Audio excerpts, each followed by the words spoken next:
Carefully. We lost a lot. We lost 9 seniors last year, but we do return our starting point guard and our starting center. So if you're going to return some people, those are 2 good returners. I think the entire state got a taste of what Christian Bedgood's capable of against Hoover in Birmingham. And, Cade Collier's becoming one heck of an athlete. He just got a Division I offer in football from Kansas. Got another offer from UWF last week. He's going to be a force to be reckoned with. He hadn't touched the ball in a while. He's been playing football, and he broke his collarbone in the spring, so we didn't get to play basketball with him this summer. But with those 2 kids coming back, I feel confident. We lost our leading scorer last year in Kristen Davis, who's off playing football at Southern University in Baton Rouge, and the kid is coming up behind him, who didn't get to play a lot because he was playing behind Chris Davis last year. I'm going to tell y'all something. He got the capability of doing as good or better. I like that kid, and I think he's going to be a real good player for us. He's going to have to figure out how to play on a varsity floor, big minutes. But when he figures it out by the end of the season, it could be special. His name's Corian Patterson. You listen to it. I don't know if I wanted to say that with MGM standing back there, but I say it anyway. And I got a couple other kids. Jalen Petway. If you've watched the fall league that was going on at St. Paul's, or you've watched some AAU this summer, he did some special things. He didn't play for us until last year as a junior. So I put him on JV. It was the first time he'd ever played in Baker basketball, and I think he can be real special for us. About a 6'3" senior. He's going to be good.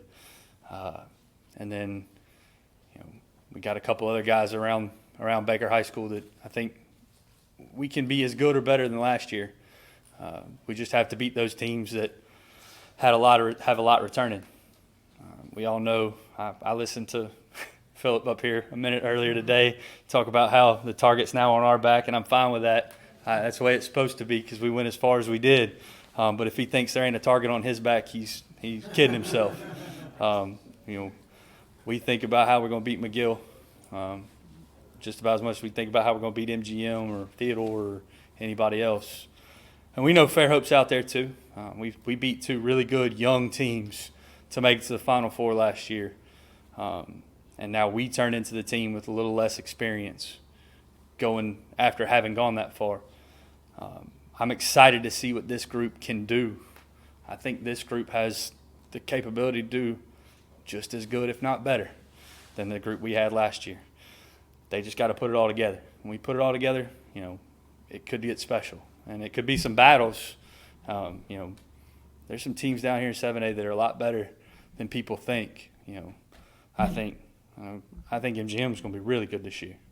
I do. You can look at me like that all you want, but I do. I think they're going to be good. Theodore's always tough to beat because they're the best defensive team in Mobile, in my opinion. Murphy's got a new coach. I saw some I'm ready to see what athletes they put on the football field, and I've heard some things that there's some kids that are supposed to be coming out there that, they keep talking about that defensive end that was a basketball player first.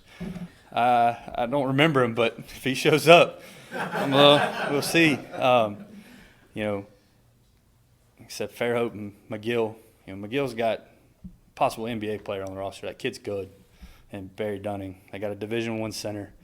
They've got, and Fairhope's got Riley Leonard, who's every time I see the kid play a sport, he surprises me as how good he is. And then Hunter Ivy shoots the skin off the ball. And then they had a big kid, I think Weatherspoon, Weatherington or something like that, who played center for them, scored 12 on us in that game. Who, without him, it's a different ball game. It's not even as close, but he played really well against us last year. So there's a lot of talent down here in 7A. If people think that the Hoovers and Mountain Brooks and everybody up there are the only teams that can play in 7A, they're wrong. We all got a chance to go up there and do it. We showed it last year. If we can do it, everybody can do it. And I'm hoping to be the one that does it this year again. The core that you have, and you mentioned with Christian and Cade together, last year you guys didn't peak early, didn't peak too soon. You knew the potential that was in your team. You were just waiting for them to unleash it. And when they started believing in one another, Was there a pivotal moment in last year's team, or was there a vocal leader that really made you guys make that push? And if so, are those type players coming back, maybe role players from a year ago as well? So there was a moment last year. It was before the game against Theodore on January 4th. We ended up losing that game by 1. It was a real close game. We missed 2 free throws late that could have won the game. But before the game, the entire group walked outside of the back door of our gym and had a conversation. And I wasn't there. I have no idea what was said. If you'd have been at practice the week before that, you would have seen a group that was working harder. Like, the practices the week leading up to that Theodore game were fantastic. We'd gotten beat by LaFleur in the Christmas tournament, like, a redheaded stepchild. We got destroyed in that game. It was bad. Got lost to Viger, beat Faith by like 1, come back for practice after Christmas break, and had a great week preparing for Theodore, and then lost it. But the mentality of the guys after that meeting changed. It was like they went from, just playing games to wanting to win. And when they started wanting to win, you could see a much different basketball team. We played a lot better from that point forward. And we had a tough game against MGM at their place, right there at the end of the year, in that January span, where we, I think, won that game by 1.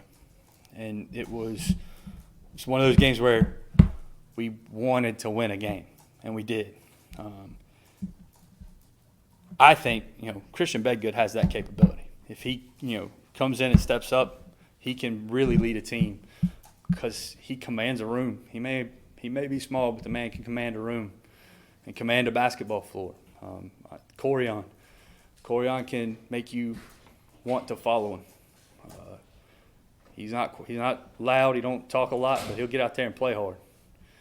And there's a couple others, I think will really push us. So hopefully we have that moment a lot earlier than January 4th this year. But I feel like we can have it. I mentioned today to Gil that they now don't have the target on the back.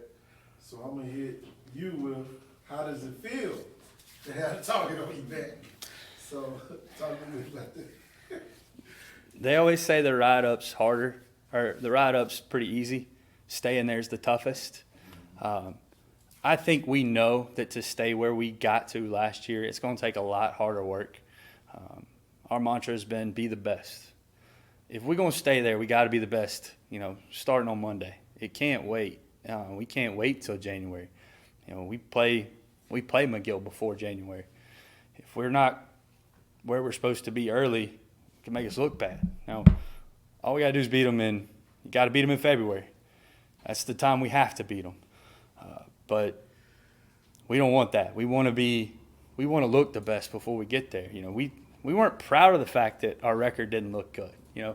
That's why a lot of people said we weren't going to beat Hoover.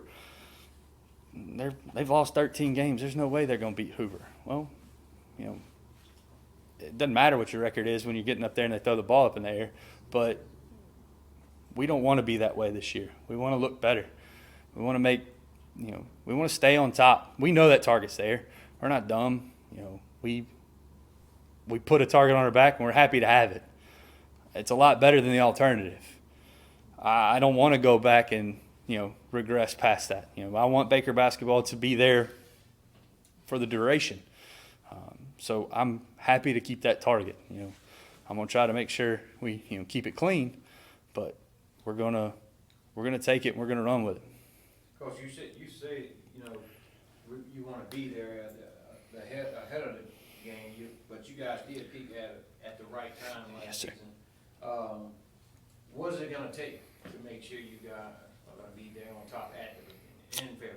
So this group that doesn't have the most experience in the varsity level, which last year's group didn't either. So this group's going to have to, if they want to be better early, they've got to come together earlier, and they got to realize that that's what it takes. They're talented enough. Can they come together and play together enough early enough that we don't have a 9-11 record at any point in the season. We got a tough schedule. I mean, it's like I said, 7A's tough. We play other good teams down here. We play in Fairhope in the regular season this year. We play McGill twice in the regular season. We've got Daphne's on the schedule. We've got Blunt on the schedule. So there's a lot of games out there that are tough. We're going to take lumps. We're going to Thompson for a tournament. We're playing Huntsville, who was an Elite 8 team. We're going to Biloxi during Christmas, and Biloxi always brings some really good teams down there. I don't know if we're playing Biloxi for sure or if we're playing somebody else. He hadn't come up with that schedule yet, but Biloxi last year I saw film. They could play now. They could play. So, I'm okay with that. I'm all right playing those types of teams because that's what's going to make us better. Can we come together? And if we come together and do what we want to do, and play our brand of basketball, we're going to be all right. If we let other people dictate it, we're going to have a tough time. But that's what practice is for. The next couple of weeks is going to be about what's our brand of basketball, and can we enforce our brand of basketball on everybody? Yeah, it sounds like your schedule is not for the faint of heart. No, but who's going to want to play you when you're 7A state runner-up? Not many people, so you got to play the best. There's no need to go play, smaller schools that, not for lack of a better term, just can't be in the same, shouldn't be playing us. We need to be playing better talent, and we've, Coach Blackerby, Coach Deacon, both guys I worked under, we always played tough schedules. We never played cupcakes. We've always played it tough. Now it's just harder to find games because, they already know. We made it further, That's a bad break. No, it's not. And I don't mind it. Like I said, that's the point of the game, right? You go to win. We went out there to win every game we get. We played as hard as we could, and we got as far as we could go. Now it's time to go back, and we want to be that good. We have to handle that target. You can't just say, I don't want this. Here you go. Give it to somebody else. I'm okay with it being there, and if you just know that we know it's there, and we're going to protect it.